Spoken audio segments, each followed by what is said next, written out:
صدق اللہ العظیم۔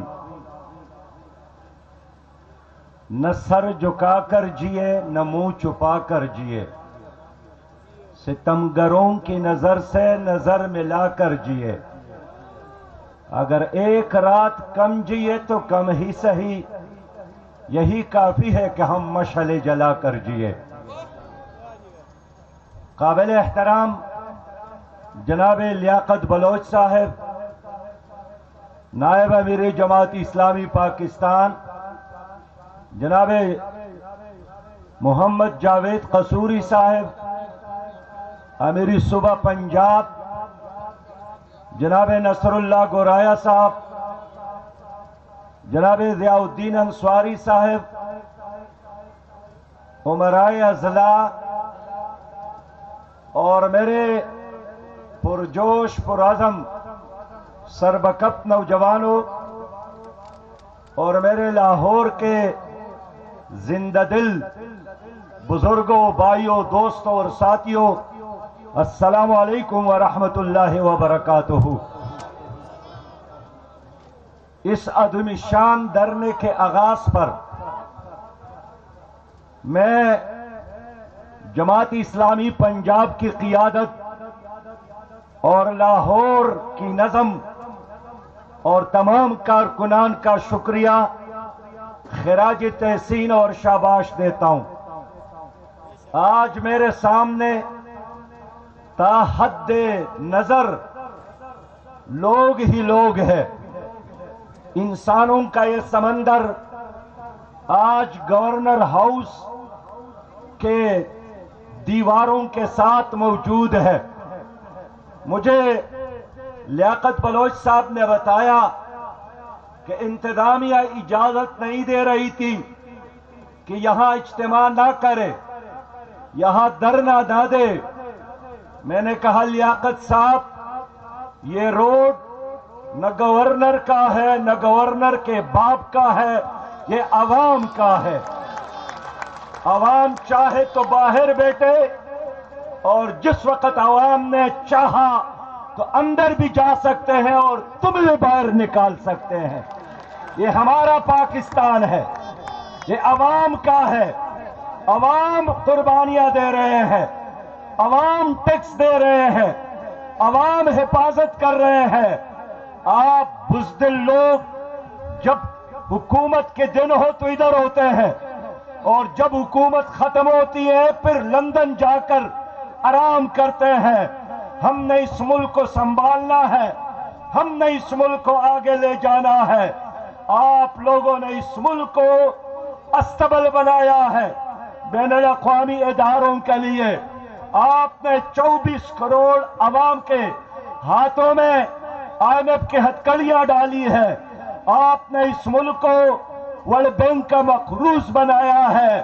عوام اور خاص کر پاکستان کا نوجوان اب اٹھا ہے، اور میں امید رکھتا ہوں کہ یہ نوجوان جو اس وقت میرے چاروں طرف موجود ہے اور میرے سامنے موجود ہے، وقت کا غزنوی بن کر اس زمانے کے کرپشن کے سومناتوں کو پاش پاش کریں گے انشاءاللہ تعالی۔ ہم آگے بڑھ رہے ہیں۔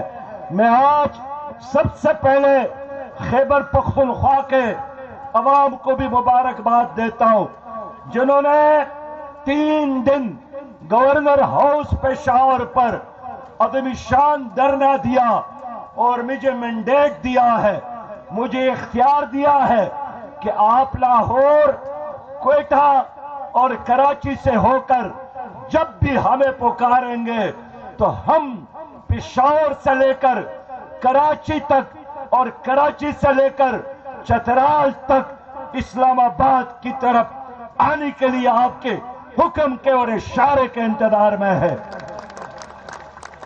لوگوں، 75 سالوں سے اس ملک پر ڈاکو راج ہے۔ ایک دن کے لیے یہاں قانون، آئین، شریعت کی حکمرانی نہیں رہی۔ قائد اعظم کے رحلت کے بعد اس ایسٹ انڈیا کمپنی کے غلاموں نے انگریز کے شاگردوں نے، ان کے بوٹ پالش کرنے والوں نے، ان کے گھوڑے مالش کرنے والوں نے پاکستان پر قبضہ کیا، اور آج تک یہ قبضہ برقرار ہے۔ یہ مٹھی بھر عناصر ہے، یہ زیادہ نہیں، یہ 2% عوام ہے۔ ان لوگوں نے 2% نے 98% پر قبضہ کیا ہے۔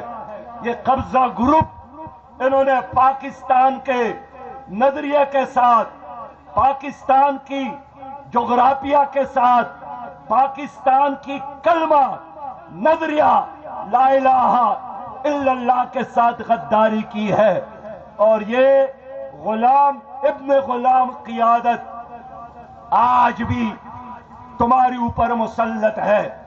جماعت اسلامی کا یہ جدوجہد، جماعت اسلامی کی یہ مہم، یہ نیب کے کیسز کے خاتمے کے لیے نہیں ہے۔ میرے اوپر، میرے کسی لیڈر کے دامن پر کرپشن کا دبا نہیں ہے۔ نیب کے دفتر میں ہمارا کوئی فائل نہیں ہے، میرا کوئی ذمہ دار نہ پاناما لیکس میں مطلوب ہے، نہ پنڈورا بکس میں اس کا نام ہے، نہ توشخانہ لوٹنے والوں میں اس کا نام ہے۔ لیکن آج اگر میں بجنگ ہوں تو اس عوام کے لیے حکومت کے ہاتھ تمہاری جیبوں پر ڈاکہ ڈال رہی ہے حکومت، اور ہم چاہتے ہیں کہ جس نے تمہاری جیب پر ڈاکہ ڈالا ہے، آؤ سب مل کر ان کے گریبان میں ہاتھ ڈالو اور پاکستان کو حقیقی آزادی سے ہمکنار کرو۔ میرے بھائیوں، میں امید رکھتا ہوں کہ جس طرح آج لاہور کے لوگ نکلے ہیں، انشاءاللہ یہ جو ٹائم ہم نے طے کیا ہے، کل بھی آپ لوگ آئیں گے، پرسوں بھی آپ ادھر ہوں گے، اور آخر میں وہ اعلان کروں گا جس کے انتظار پوری قوم کو ہے۔ میں اپنی قوم سے کہنا چاہتا ہوں کہ اس پاکستان کو دشمن کے ایٹمی طاقت سے خطرہ نہیں ہے، اس پاکستان کو حقیقی خطرہ ہے تمہارے ایوانوں میں موجود کرب قیادت سے۔ یہ سیاسی دہشت گرد، یہ معاشی دہشت گرد، جنہوں نے نسل در نسل تمہاری اس غریب قوم کو یرغمال بنایا ہے، تمہاری اس غریب قوم کا خون پسینہ نچوڑ کر اپنی پراپرٹیز میں، اپنے بنگلوں میں، اپنی شوگر ملز میں، اپنے کارخانوں میں اضافہ کیا ہے۔ یہ سیاسی دہشت گرد ہے، اس لیے کہ غریب آدمی ان کے ہوتے ہوئے قومی اسمبلی میں نہیں جا سکتا ہے، نہ کوئی وکیل، نہ کوئی ڈاکٹر، نہ کوئی انجینئر، نہ کوئی دکاندار، نہ کوئی صحافی، اس لیے کہ انہوں نے یہی سمجھا ہے کہ اقتدار، کرسی ہمارا ہی حق ہے۔ لیکن لوگوں، ایسا نہیں ہے۔ پاکستان ہم سب کا ہے۔ پاکستان کی تعمیر میں آپ لوگوں نے اور آپ کے بزرگوں نے حصہ لیا ہے، لیکن ان ظالم وڈیروں نے، ان ظالم سرمایہ داروں نے، ان ظالم جاگیرداروں نے آج پاکستان کو، پاکستان کے 24 کروڑ عوام کو اپنے حق سے محروم رکھا ہے۔ سندھ پر وڈیروں کا قبضہ، پنجاب پر جاگیرداروں کا قبضہ، خیبر پختونخوا پر خان خوانین کا قبضہ، بلوچستان پر سرداروں کا قبضہ، اور اب میں یہی چاہتا ہوں کہ پاکستان کے غریب عوام، مظلوم عوام، مجبور عوام، محروم عوام اٹھے اور 76 سالوں کا حساب کتاب ان کرب جاگیرداروں اور سرداروں اور خوانین اور جاگیرداروں سے کرے، اور ان کے پیٹ سے وہ دولت نکالے جو انہوں نے 76 سالوں میں آپ کے جیبوں پر ڈاکے ڈال کر لوٹا ہے اور جمع کیا ہے۔ یہ معاشی دہشت گرد ہے. یہ وہ لوگ ہیں جنہوں نے دشمن کا ساتھ دے کر، انگریز کا ساتھ دے کر سلطان ٹیپو کے ساتھ غداری کی تھی.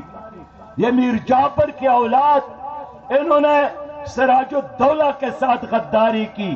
یہ ایسٹ انڈیا کمپنی کا تسلسل ہے، اور آج ان کی وجہ سے، ان کی سیاسی اور معاشی دہشت گردی کی وجہ سے پاکستان ایٹمی پاور ہونے کے باوجود ایک ایک پائی کا محتاج. ہمارا نشان چاند تارا تھا، لیکن اب پاکستان کا نشان ان حکمرانوں کی وجہ سے کشکول بن گیا.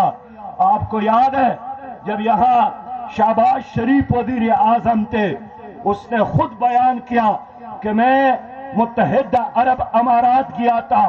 پہلے تو میں نہیں چاہتا تھا کہ متحدہ عرب امارات کے امیر سے کچھ مانگوں، لیکن پھر دل بڑا کر کے، حوصلہ کر کے میں نے کہا کہ جناب والا 1 ارب روپیہ، 1 ارب ڈالر مجھے خیرات دیجئے، مجھے صدقہ دیجئے. خدا کی قسم، اگر پاکستان کے ریسورسز کو، پاکستان کے مین پاور کو، پاکستان کے نوجوانوں کی صلاحیتوں کو درست استعمال کیا جائے تو ہم عربوں کو دے سکتے ہیں، ہم پڑوسیوں کو دے سکتے ہیں. یہ لوگ آ کر یہاں نوکریاں کریں گے، لیکن اس نااہل اور بزدل حکمرانوں کی وجہ سے کبھی ہم چائنا سے مانگنے پر مجبور، کبھی سعودی عرب اور متحدہ عرب امارات مانگنے پر مجبور. لوگوں، اللہ تعالیٰ نے ہمیں بہت فیاضی کے ساتھ دیا ہے. ہمیں 60 سالوں میں ایٹمی پاور بنایا، ہمیں 1000 کلومیٹر ساحل سے نوازا، ہمیں 100 مربع کلومیٹر ایک ایسا علاقہ دیا ہے بلوچستان میں جہاں پاؤں تلے سونا ہی سونا ہے. ہمارے پہاڑ معدنیات سے بھرپور ہے.